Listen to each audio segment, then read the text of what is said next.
This is Mark Teefey. I'm out at the Brown County Fair with Kent Johnson. How are you today, Kent? Doing fine, doing fine. The reason we're here is to learn every aspect of harness racing, and we're getting the actual race day events. So, Kent, why don't you tell us exactly what you do? I check the tattoos before they go onto the racetrack. I have a program, and the USTA has a freeze brand on each horse on the right side. And before they go on the track, I'll make sure that it's the right horse with the right tattoo. So that's a permanent tattoo you're looking at? A permanent freeze brand tattoo, kind of a white color. Doesn't really hurt them, it just freeze brand and colors it white a little bit. Now I see you got an Illinois Department of Agriculture. You work for? I'm a colt inspector is what they call me. And most of my work is in the spring time. I look at the quarter horses and the thoroughbreds and the standardbred babies when they're roughly two to 3 weeks old. What keeps you busy the rest of the year then? Before that, I guess I also check stallions and mares that are being bred. And about June, I start doing county fairs. How long have you been doing this? Been doing about 22 years. How much do you like what you do? I like it real well. It's fun. Is this the culmination come out to the county fairs and the state fair then? I would say so, yes. Any other aspects of the job that you really like then? I like to work at the state fair also, and the DuQuoin State Fair. It's a lot of fun too. Okay. And tell us again why this is an important step in the process. Well, this is pari-mutuel gambling at this particular at the Mount Sterling Fair, and we want to make for sure that it's the right horses that are racing. And they usually won't try to put one in, but they could accidentally get, just make a mistake and be in the wrong race or something. But we want to make sure the betting public is betting on the right horse that way. Okay, well, thank you very much, Ken. You're welcome. Appreciate Thank it. you. I'll get him on this side. How you doing? Careful, look at that ID. 3, 6, 3, 1. It's a little tough, yeah. Okay. The condition for this race is a 9 winners of 3 races lifetime. Let's see. I got the 5, 3DD28, 3DD28. Okay. That's how they all fit the 9 winners of 3 conditions. A couple of these horses, the 2 and the 3. That was a pretty easy one to read. There's another one. No, I got that one. Oop. Okay. I was just watching that horse take off. So I got all 4 of them. They wrote the tattoo, they're ID'd with a freeze brand tattoo, and this one's scratched, so I got all of them before they went on to the track. They all checked out okay. This one's number was a little bit hard to read, but they'd indicated it earlier, so it's pretty good.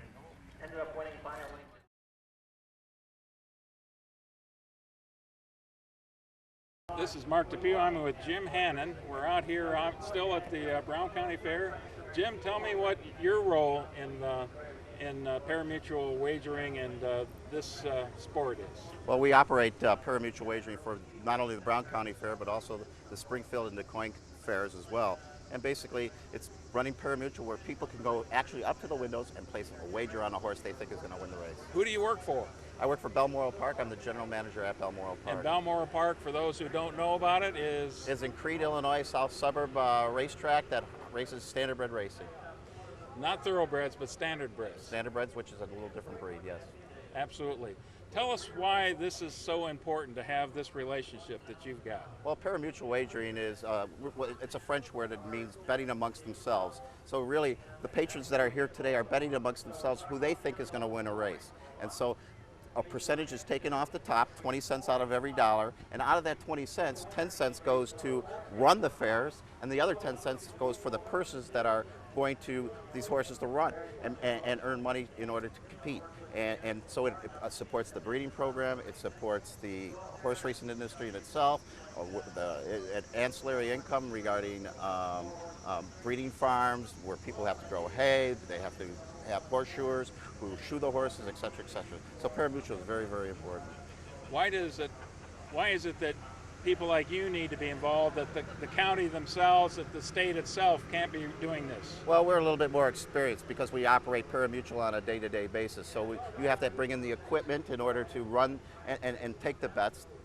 and then you have to have trained people who know how to accept the wagers and help the people who need to know how to wager itself.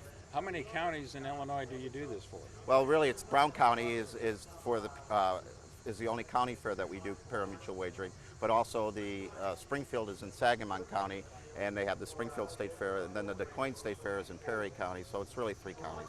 Okay. And does this, having you here, allow this to be part of the off-track betting process as well? Right. Well, not here in Brown County, they don't have off-track betting, but when the Springfield State Fair races and the DuQuoin State Fair races, there is off-track betting, and you can watch and wager all those wagers from those OTB locations. But the money that is generated from betting goes to raise and for the breeding program and the Department of Ag program for purses for which the horses are going to be racing, and therefore sustain them and make them a living. Okay. How long have you been doing this then, Jim? 30 years. What do you do for the rest of the year? Well, Balmoral Park races year-round, so we get away for the summer and then go right back to Balmoral Park. Is it in your blood then? Yeah, it definitely is. It sounds like you kind of grew up with the business then. Sure, yeah. I started when I was going away to college, and so horse racing has been very good to me. Probably not the typical summer job that a college kid has, is it? No, it isn't. Were the other kids jealous that you had such a neat gig? Well, yeah, probably.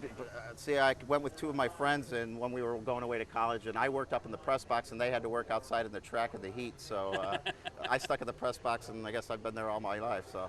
What's the favorite part of your job then?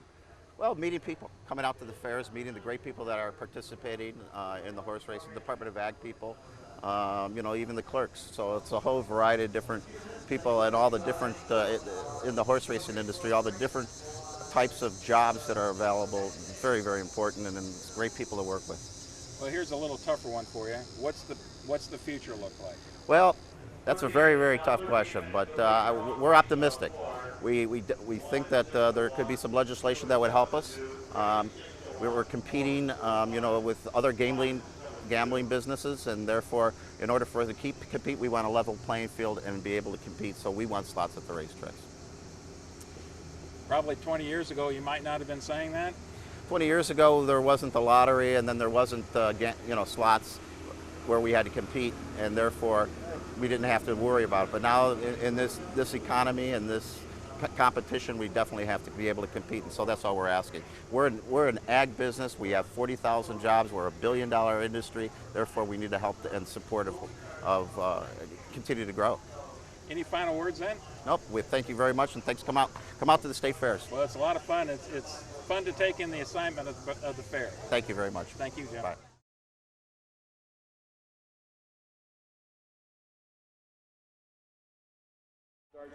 This is Mark Teefey with the Abraham Lincoln Presidential Library. Today is August 4th, and we're here at the Brown County Fair with Jamaica Patton. Yes, and it's always good to have your name on your blazer there. Jamaica, tell us where you're from. I'm from Clinton, Mississippi. It's actually a little small town right outside of Jackson, west of Jackson, Mississippi.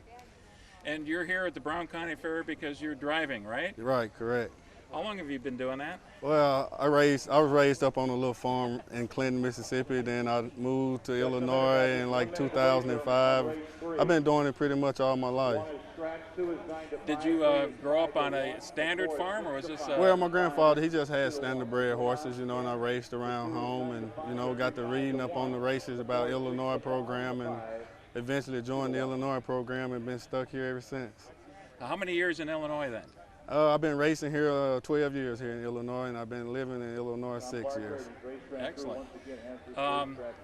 What was it like when you first got into the sport, those first couple races that you were in? Well, my first couple races actually was amateur racing, and it was pretty fun, and I was a young kid then, and back in Mississippi we had a lot of matinee races, which was always fun, and I started coming to Illinois and going to the different fairs, and was making it very exciting. Walk us through a typical race then, from start to finish. A typical race from start to finish. Now put you on the spot, I'm afraid. Yeah, it put me on the spot, but my type of racing from start to finish, a lot of times here at the fairs I like to be on the front, cutting the fractions, and try to just rating my horse properly, and trying to get across to the wire first. Okay. So there is a lot of strategy involved. Yeah, it's different strategy. You know, I race a lot in Chicago, but here at the fairs, a lot of times you get to the front, you can have a very good shot at winning. How many different horses would you be driving for in any particular year? Maybe I would say anywhere from 40 to 50 different horses. And tonight, how many are you driving? 3. I'm driving 3 horses tonight. I bet this is a number you know. How many races have you won? I'm pushing towards 500, so I'm right at 4. I'm right at 480. I just looked last week. I'm pushing towards 500. Excellent. And what part of the sport do you love the most? The driving part. I love driving the horse. I also train a stable, but nothing fun than driving them. Something adrenaline rush in doing that? Yeah, it is, especially when you win big races. It's really an adrenaline rush. Excellent. What happens when somebody calls you a jockey? You know, I really tell them, when they call me a jockey, I tell them I'm a driver. You know, a jockey is ride thoroughbreds, and, you know, I tell them I ride the buggies behind the horses. Any doubt in your mind that harness racing is better than thoroughbred racing? Well, in my mind, I think it's a lot safer. You know, thoroughbreds, you up on their back, and plus you got to weigh up. You know, you got to weigh a certain amount, and you got to have very strong legs to stay up on them. Well, that's one of the obvious things for people who are stuck in the idea that it's thoroughbred racing and the jockeys are small. I wouldn't say that you're a small guy. Well, I'm not. In the harness racing, you really don't have to be a certain size. You know, you have anywhere, you know, 300. I've seen them up to close to 300 pounds driving. So tell me what it does take to be successful doing this sport. Well, you have trainers. For me, I drive for different trainers. You know, you got to give them what they want, what they ask for out on the track of their horse. You know, you can't go out there and be no maniac and just try to give them a good drive every time and listen to your trainers. Can you tell when you first encounter the horse, the ones that have the heart and the drive to be winners? Well, some you can. Well, not really. You can kind of read the program and read how they've been racing and kind of go from there, get an idea from there. But some that I drive could be better than what they really show. With almost 500 wins, then I'm sure a lot of owners come looking for you, don't they? Yeah, I got a few owners I drive for, a few trainers I drive for. They, you know, fortunately I'm lucky enough to get a chance to drive for those. Okay, any final words for us then, Jamaica? No, sir. Well, good luck tonight. Hey, thanks very much. You bet.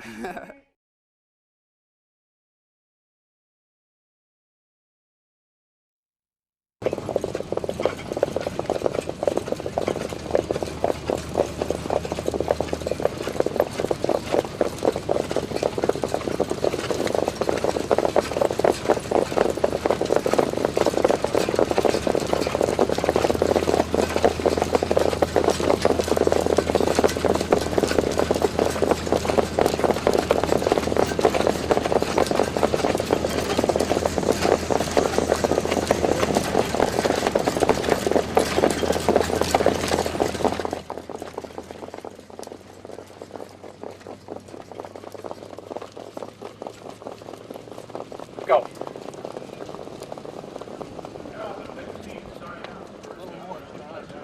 There we go.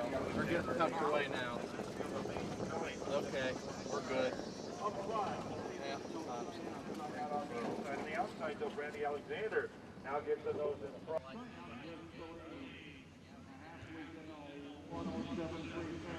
This horse, it was 3 horse times. He started.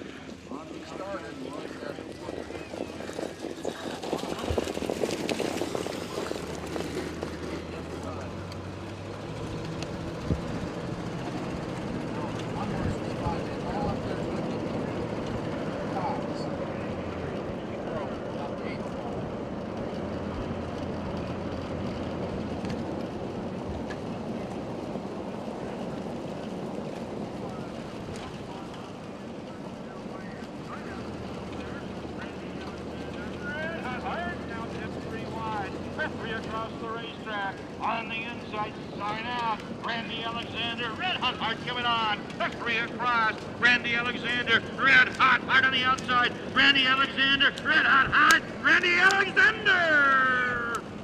Red hot heart was second, unofficially.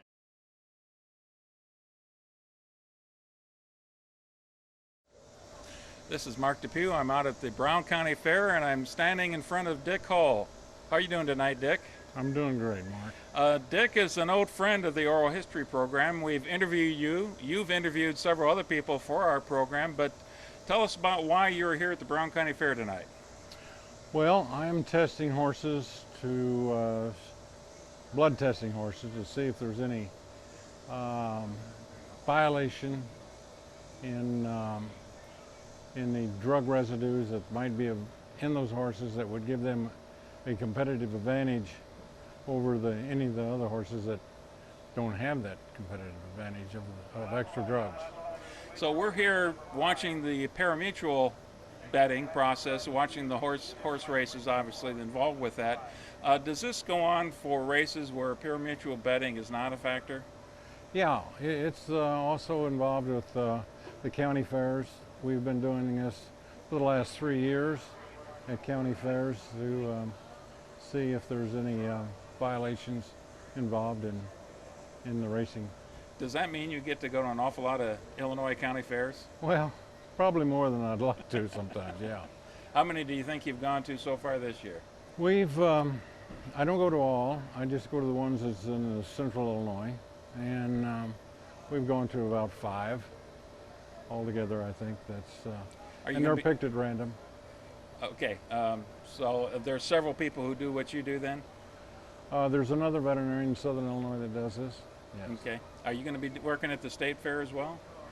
I'll be what they call the state veterinarian, track veterinarian at the state fair for a couple of days anyway. And that would be, that involves checking the horses when they come out of the paddocks to make sure that they're sound enough to race. Okay. But what you do tonight is a little bit different kind of an experience, isn't it? Yes.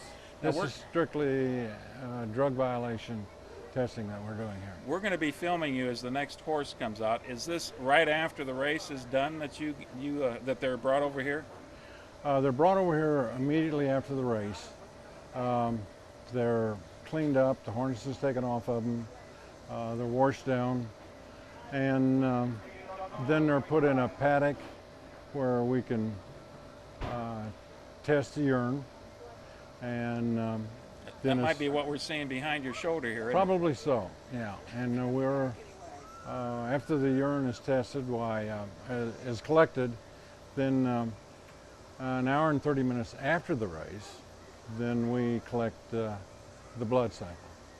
Okay. The horses get skittish when you do that blood sample? Some do.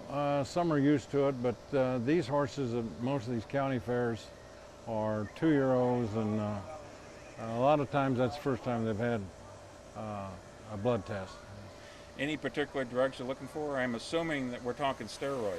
Is that the case? Well, steroids, but there's a lot of drugs that enhance the performance of these horses. So some of them guys prefer to push them as hard as they can, and they'll take a chance on injecting them with some type of a drug that would give them an edge above a horse that doesn't have that drug. Do you test all the horses that are in the race? No, this race we're testing only the winners, and then sometimes we random test, just pick them here and there. Generally the fair judge, the racing judge, picks that particular horse for some reason or another. Sometimes we don't have anything to do with the selecting. And then there's a pre-test that we do to test for blood gases to see if there's any what the trade calls it jugging horse. It's jugging? Well, giving them a milkshake. Oh, okay. They call it a milkshake. It actually gives the horse more oxygen in the blood and gives them an advantage over a horse that doesn't have that extra punch that it needs to finish that line. Do you have any idea what the percentage of horses that failed some part of the drug test are? Not really. It's low. Actually, we're looking at not.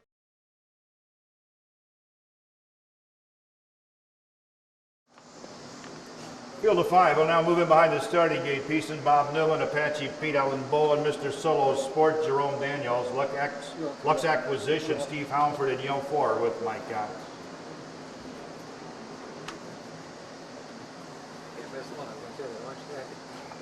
Yeah, he was easy to pick out. When he was right in the middle of the crowd, I just thought he was... Starter call, stand by for starters.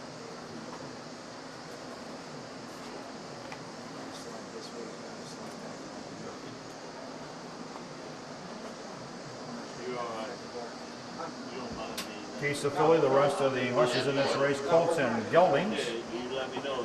And now the field starts to move in behind the gate. And Bob Gutter has the mobile starting gate on the move. Race 4.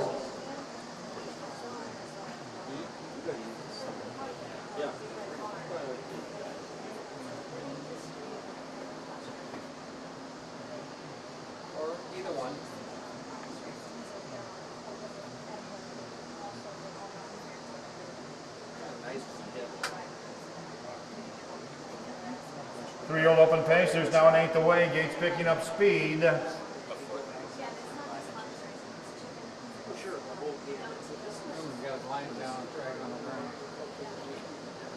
16th out.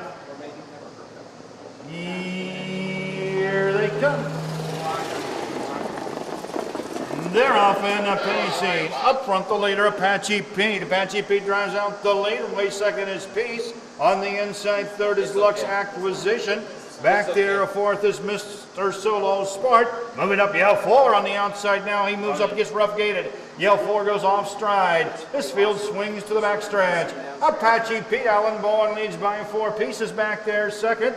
As they move up the backstretch, third is Lux Acquisition. On the outside, Yell 4 is back there, fourth. Racing fifth, Mr. Solo Sport. As they move past the quarter into that upper turn. Alan Bowen with Apache Pete was there in 32 4/5. Peace is still right there second. Here comes Yell 4. Yell 4 rolls up on the outside now. Takes over second. It's Apache Pete with the lead. Yell 4 on the outside second. Racing third's Peace. Moving up fourth now as they move off the 5/8 mile marker. They move towards the half. Apache Pete on the inside. Lux Acquisition right there second. Pieces racing third. Fourth on the outside, Yell 4. Then we've got Mr. Solo Sport. Off the half, they move to the 5/8 Lux Acquisition. Now gets ahead in front. Little rough gated there in the turn though. Lux Acquisition was there. 103.3 off the half. Apache Pete finds a little more. He battles back on the inside. Lux Acquisition on the outside. Apache Pete, Yell 4. Now comes on to be third. Pieces losing ground fourth. They got a little over a quarter of a mile to go. It's Apache Pete. He's on the inside. On the outside, Lux Acquisition. Those two movers a team into the final turn. Apache Pete now battles back, gets the lead. It's Apache Pete by a neck. 3/4, 133.3. Got an 1/8 of a mile to go. Apache Pete. He's there by half a length. Lux Acquisition is out there second. Racing third, Yell 4. Are at the head of the stretch. Apache Pete. Lux Acquisition. Apache Pete still there. Lux Acquisition trying hard on the outside. Apache Pete and Lux Acquisition. Lux Acquisition, Apache Pete. Yell 4 and Peace.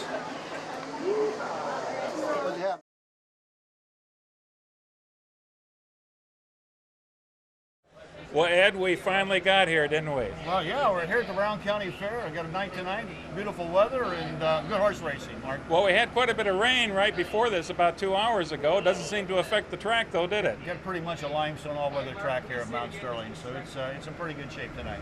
You and I have been talking quite a bit about harness racing over the last couple of months. We probably have close to 4 or 5 hours on it. But this is where it all comes together, isn't it? That's right. We've been out to the breeding farm and seen the babies, looked at the how they did the artificial the breeding, and been to the fairgrounds where they're trained. But this is where it all comes together. Is this one of your most enjoyable parts? Oh, this is a very enjoyable part. I'm always enjoying it. This is the 141st Brown County Fair, and I've been coming here since I was a little one, so I always look forward to it. How many years have you been announcing the races? Well, I've been announcing the races here for about 25 or 30 years. We've already seen quite a bit of the rest of the operation here as well, the sport, and I think with everything put together, we're getting a real good feel of exactly what harness racing is about. So I'll kind of close it with this one. What is it that you love the most about this sport? Oh, I think it's the racing, it's the people, it's the competition, it's the horses. It's a combination of a lot of things, but it all comes together when it's race night like it is tonight. And we've talked about this a little bit before, but the future for harness racing is a little bit uncertain. A little bit uncertain. We need a little help from the Illinois legislature. And if you get that help, you've got a solid future. I think we have a solid future. And if you don't get the help, it might be about over. Is that serious? Yeah, it's a sad state of affairs and for harness racing. I've got a horse in the winner's circle here, so I got to break away. Thank you. Okay.